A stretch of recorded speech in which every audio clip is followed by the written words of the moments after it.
Welcome in, boys. It's time for some news, and I got a few tidbits for you here today, whether it's talking about 11.1 or the current game. This is your news headquarters.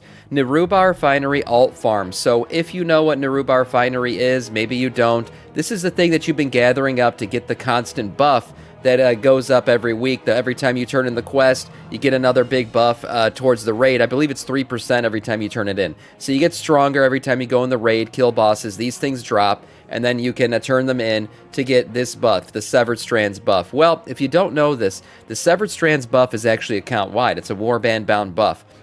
So right now, because of catch-up mechanics, if you have an alt that hasn't really been running the raid, you can actually go in right now on that alt and do it on LFR and get roughly 10 to 13 fineries per boss.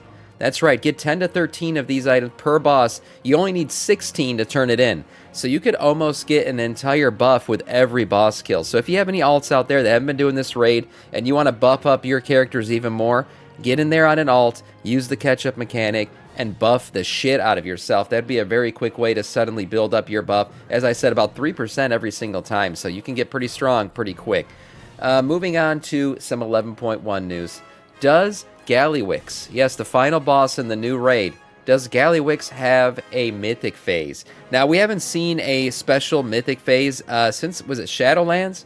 I think the Jailer was the last one that had a special Mythic phase, and I think those phases are pretty cool. I always thought they were interesting. There's also good lore behind them a lot of times. If you guys remember, what was it, Erebus or whatever? What the hell, man? Freaking the raid in, not Shadowlands, was the end of Legion.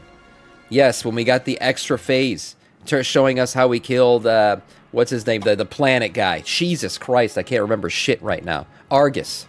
Yes, when we killed Argus, we had the extra phase. You got some extra lore out of it. We learned a few extra things. So going through those extra phases, oftentimes, we have a realm Free Radical.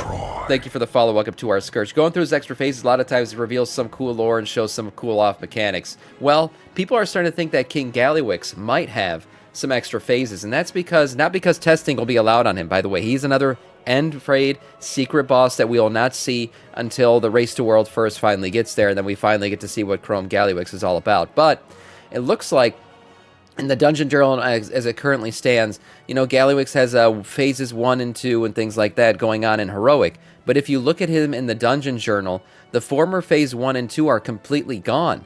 And the Heroic Phase 3 is now listed as Phase 1. So the phases are kind of flipped around, and 2 of them have disappeared when it comes to the Mythic version of this fight. So interestingly enough, we'll have to see how all of that, plays out in the end, whether that's a typo or something. I highly doubt it. It could be that Gallywix might be the first boss since the Jailer to have an extra phase just for Mythic, which would be really cool to see. As I said before, usually some extra lore comes out of that. I'm expecting one thing. Maybe we get some Dreadlord lore out of Gallywix. We know Gallywix has, intermingled with the Dreadlords before. Perhaps he is a Dreadlord himself. That's a rumor that's been going around for quite a while. I want to see. Maybe we get some cool lore out of the final of Gallywix. We'll have to wait and see how the Race to World First looks at the beginning of the raid. So, are you out for the Felcycle? The anniversary event is all over. And that means potentially you could no longer get the Felcycle. Well, that potential is no longer true. It looks like the lady who starts you off on the quest to essentially start the Felcycle quest line is now been relocated to Dornegal. That's right. You have to obtain this detective's percentage, right, to get started on the keys to the incognito indecipherable Felcycle. So this was only available back in the anniversary event. Turns out she's now can be found in Dornegal. This is the little, what's it called, coordinates for her. You could talk to her, get started on the quest lines for her, which will eventually give you the Detective's Percentage title, and then you can talk to the person, the Dalaran Survival, to start the Rat Race quest, which will essentially give you the beginning of the Felcycle quest. You can also go to her if you were in the middle of the Felcycle quest and turn in, the end of that quest to basically get yourself the Felcycle and everything else. So that's very nice. I haven't done this yet. I want to do the Indecipherable Felcycle eventually, but we'll have to see when the hell I can make time for that. Maybe just before 11.1 we'll try to get this done. But good to see that this will continue on beyond the anniversary event. Finally, we got some DPS charts, boys and girls. Whenever these come up, I want to know what's going on. Pepe equals Dreadlord. That's right. Pepe is a Dreadlord. Spread the rumor. Mythic Nerub-ar Palace Week 17. We're coming to an end here, guys. There isn't much more going on. Now, we know in 11.1 there are going to be massive class changes, so I like to keep looking at these charts to see where everybody stands as 11.1 approaches, because these charts are probably going to get flipped all over the place. But here we go. The winners of this week: Elemental Shaman, Marksmanship Hunter, Enhancement Shaman. Those are your top three. Then we got Ass and Sub Titty coming up right behind them, as they always do. The Rogues, that's what they are. That's what they do. And then Frost Mage, Outlaw, Rogue, Arms Warrior. So you got 3 Rogue specs up here. 3 Rogue specs sitting in, what is this, the top 7 or 8 here? Man, Rogues are doing great. And mind you, they had some hard times early on. Look at the bottom, though. Augmentation Evoker, Frost DK, Demonology, Warlock, Balanced Druid, Beast Mastery. It's kind of sad here. Feral Druid had made a comeback and then fell back a little bit. So I don't know what's going on with Feral Druids. They recently got buffed out the ass, so it was good to see. But this is overall damage. Let's see what single target damage looks like. That tends to be a little bit more important for rating. And there they are, Feral Druid. They're much more single target based, which is expected here. So there you go, Feral Druid pumping up back up to the, what is it? This is the 6th spot, so that's good to see for Feral Druids, as they were really sitting in the trash heap for a long time. Marksmanship Hunter doing great. I've been seeing a lot of really good Marksmanship Hunter DPS coming through raids, and it's expected. They're doing really, really good in terms of DPS overall. They actually have a decent margin ahead of Ass Rogue here, which is in 2nd place for single target. Elemental Shaman, Sub Titty, and Enhancement Shaman rounding out your top 5 there.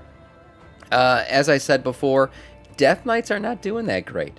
Death Knights are sitting down here, but the thing is, a lot of people that I see playing Death Knight are actually pumping pretty damn hard, so you always take these charts with a grain of salt, as I've said every time we look at these things. But right now, as if all things stand perfectly parsed out, this is where Death Knights would currently stand. Shadow Priest down here, Havoc, Demon Hunter, Windwalker Monk, Balanced Druid, Augmentation Evoker, Demonology, and Furry Warrior. Oh my god, the Furries are not having a good time with this one. Look at that, down at the bottom. Yeah, Furry is just not doing very good single target damage. In terms of AoE damage, I think they're more mid-tier, yeah. So just not a good time really for DPS as a warrior right now. Paladin's been sitting in the middle on both sides. Let's see who the biggest movers up and down were. Not much movement this week, right? You wouldn't expect it. There hasn't really been any big-time class buffs or nerfs. Biggest movers up, we got 3 spots up, a tie between Shadow Priest, Arms Warrior, and Outlaw Rogues, all moved up 3 spots. The biggest mover down, 5 spots here for, who is this? Fire Mage. Wow, that's surprising. Fire Mage just got buffed. Maybe that's why they kind of went up and then came back down. 5 spots down for Fire Mage if we look at this compared to the previous weeks. So, as I said before, not much movement, but 11.1 is going to bring a ton of flipping around. We're going to see probably movement of 10 to 15 spots up or down based on whatever class you're looking at here when it comes to 11.1. Excited to see where the classes finally land. And last but not least, are you a pet collector? Maybe you are. Well, there's a really good boy waiting to be collected, and he's pretty easy to get. That's right, Marmaduke is his name, and you can get him on the Siren Isles pretty easily if you just go through this little quest slide. By the way, this is a very cool and unique pet. He actually reacts to a lot of your commands. You can tell him /sit, dance, and all kinds of stuff, and he'll do little tricks for you. He's very easy to get. All you got to do is go to the Siren Isles, complete the introduction quest slide, and then once you're able to go inside the Forgotten Vault, which is where the Skeleton Boy is and where you get your ring and all that stuff, you head to loot the Tattered Journal in the southern room. It's a little journal sitting off to the side of the Skeleton Boy, and you can get the quest once you get it, the Tattered Journal. You go turn that Tattered Journal quest in, and you pick up some other quests called the Scattered Winds, a group effort, and this and that.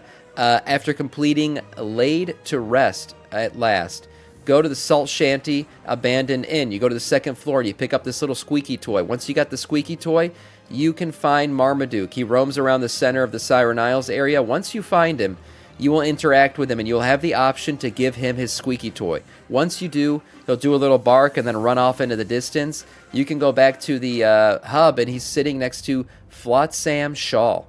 You talk to him, and you get the quest Homeward Bound to Safer Shores, and you earn Marmaduke. That's right. As I said before, he will interact with you. He's a cute little boy. You already got him? Yeah, I haven't actually. I didn't know that this existed. You can /sit, /lay, /roar, dance, all these things, and he will actually do them and react to them. A cute little pet, an easy one to get. Some of you in chat evidently already have him. So if you don't, go do these things. It's a nice, easy quest line, and you can get yourself a pet if you're chasing an achievement or anything else, or you're just a collector of pets. And that is all in terms of news. Not much news today. Yesterday, we got a ton of 11.1 stuff with the PTR opening up. We'll see if those things continue. Obviously, PTR testing is going to continue. Raid testing is opening up more wings and stuff. We got dungeon testing. I think next week they'll flip the different dungeons that we'll be testing. So we'll see how PTR continues to go on. But as of right now, there wasn't much discovered in terms of 11.1 today.